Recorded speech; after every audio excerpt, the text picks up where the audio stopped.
Les amis, bonjour. Ravi de vous retrouver pour la paracha de la semaine. Paracha de la semaine, paracha Pinchas.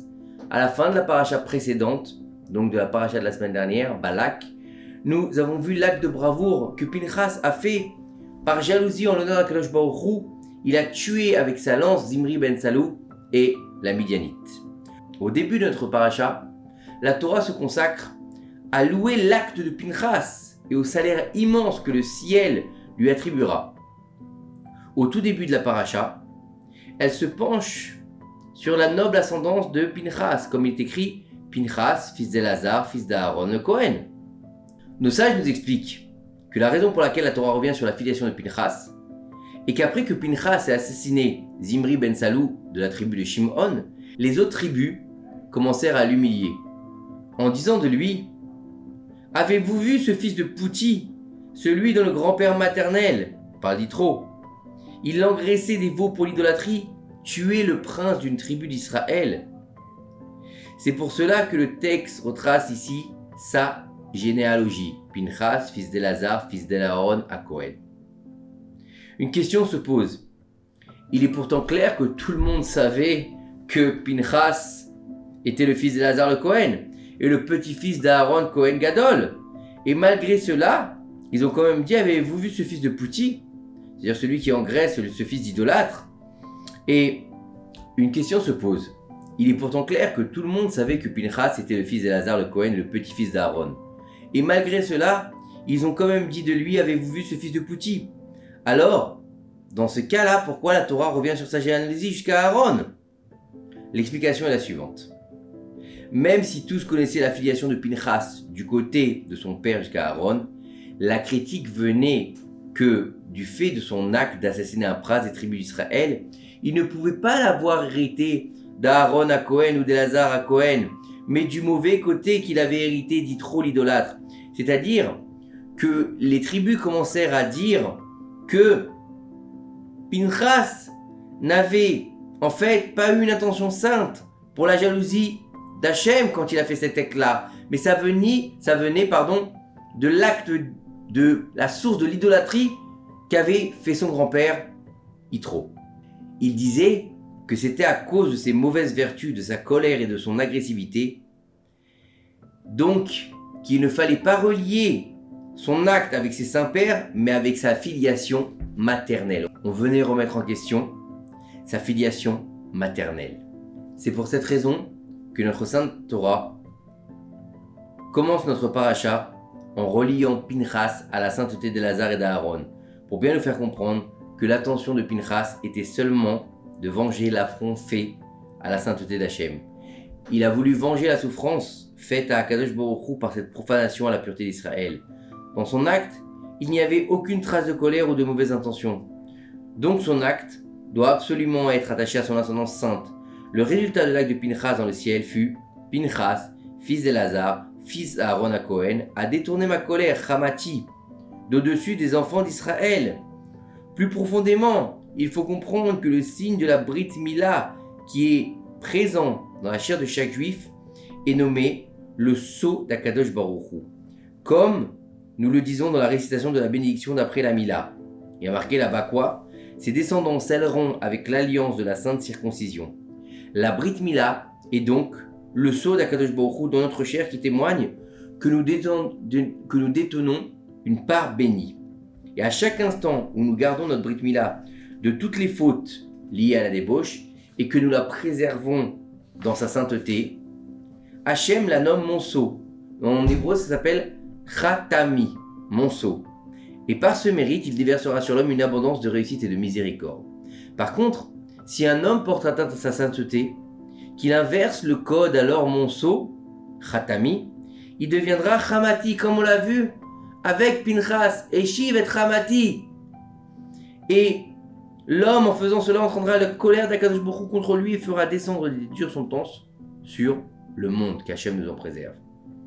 Lorsque Zimri ben Salou, il s'est accouplé avec la Midianite, il a souillé la sainteté de Brit Mila, il a transformé le sceau d'Akadosh Baruch Hu en colère. À cause de la grande colère que cela a provoqué dans le ciel, Akadosh Baruch Hu, il a envoyé une épidémie qui décima 24 000 hommes. comme il est écrit à la fin de la paracha de la semaine dernière, lorsque Pinchas s'est levé farouchement et dégoûté, et que par jalousie pour l'honneur d'Akadosh Baruch Hu, il a poignardé Zimri et la Midianite, il a réussi à adoucir la terrible sentence qui s'était éveillée dans le ciel, et a remis en place la bonne combinaison de monceaux qui illumine le monde. Il faut savoir que chaque lettre et chaque code de lettres, il a son importance dans la Torah. Il faut savoir que si les lettres sont inversées, ça peut être le chaos. Si les lettres sont à l'endroit, ça peut être la lumière. Comme on a dit à Rabbi Meir Bananes, mon fils, quelle est ta profession? Et il a dit, je suis sophère. On lui dit, oh, fais très attention car tu peux détruire le monde. Pourquoi un sophère qui écrit un Sefer Torah ou une mezouza, il peut détruire le monde? Si, parce que s'il se trompe d'une seule lettre, Hachem Elokechem Emet. Et s'il oublie par exemple le Aleph, Hachem Elokechem Met. Est-ce qu'au lieu de vérité, il est mort? Donc ça peut ramener le monde au tohu vavohu. Donc faut faire très attention. C'est en cela que la Torah écrit, Pinchas a détourné ma colère.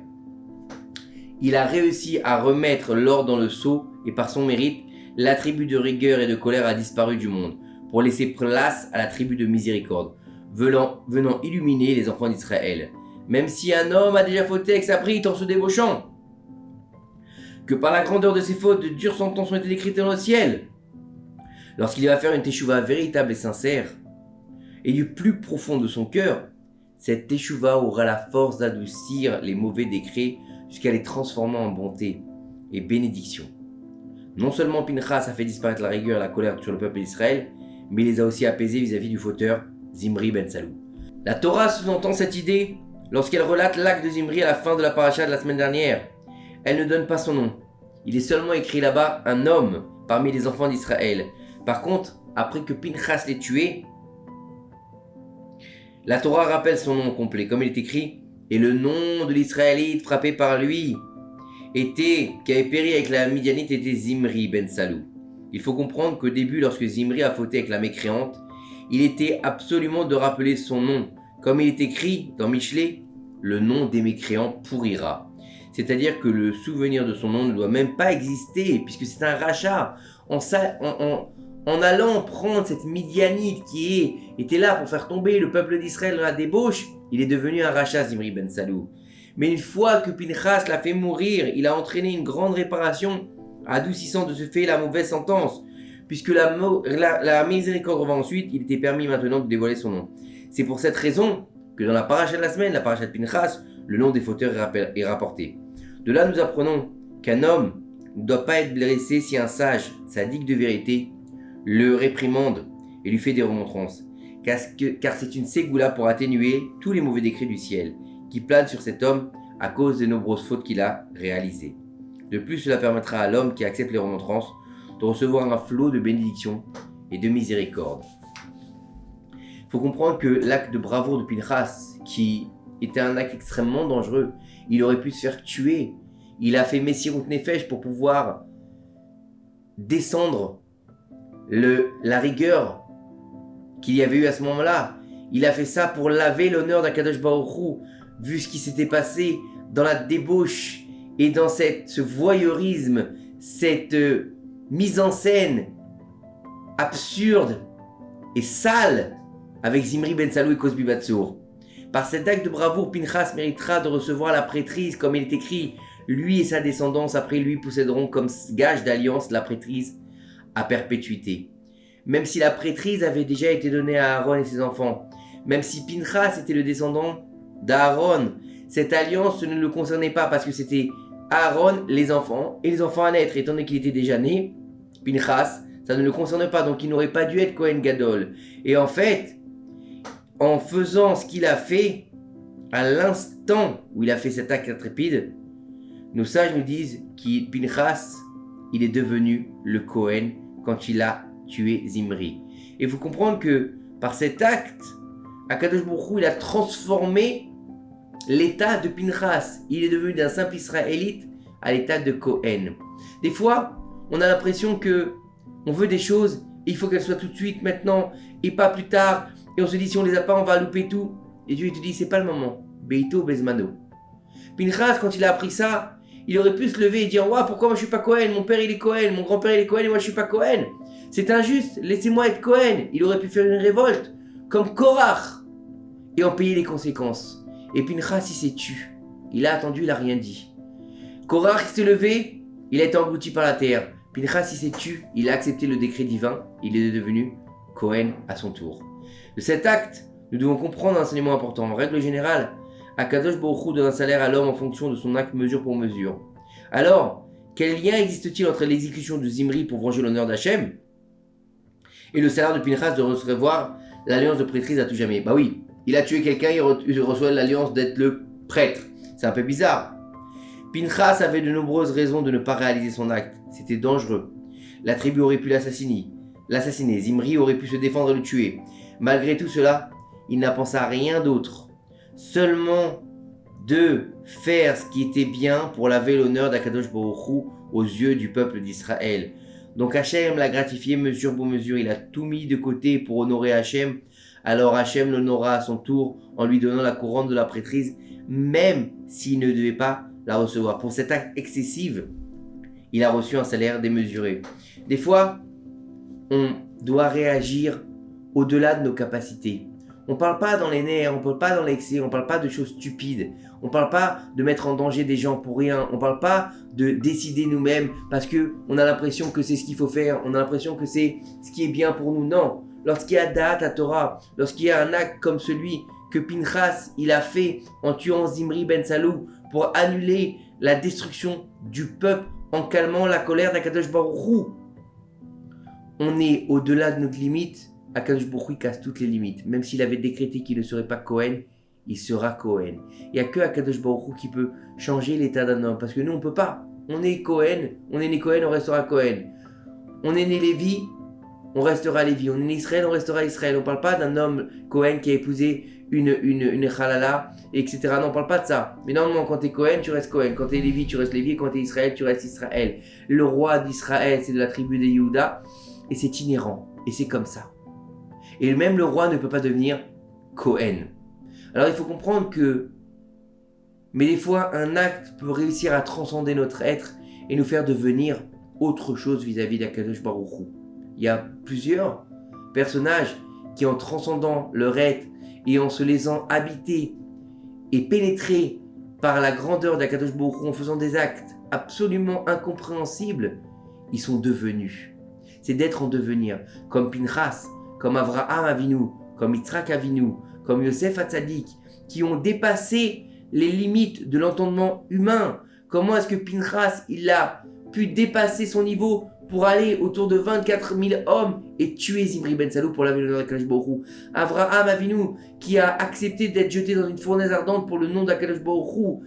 Yitzhak, il a accepté de donner son coup pour être un sacrifice pour Hachem. Yosef Hatzadik, malgré son jeune âge, 17 ans, qu'il était dans la force de l'âge, il a réussi à s'extirper de la tentation de la débauche avec la femme de Potiphar. C'était au-delà des limites humaines. Et c'est pour ça que Kadosh Baruch Hu, il les a récompensés mesure pour mesure.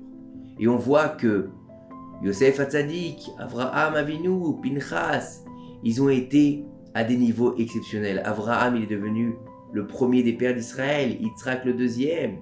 Et c'est celui que on dit qu'après Mashiach, les Bnei Israël porteront ce nom, les Bnei Yitzhak, et non plus les Bnei Israël. Et Yosef Hatzadik, on l'appelle le Tzadik justement parce qu'il a réussi à le faire. Il est passé de fils à père puisqu'il est devenu un des 7 bergers du peuple d'Israël. Et Pinchas ou Eliyahu, il deviendra Eliyahu à la vie. Que ces quelques paroles de Torah nous aident à faire venir la Mashiach, Amen, Shabbat, Shalom, Umevorach.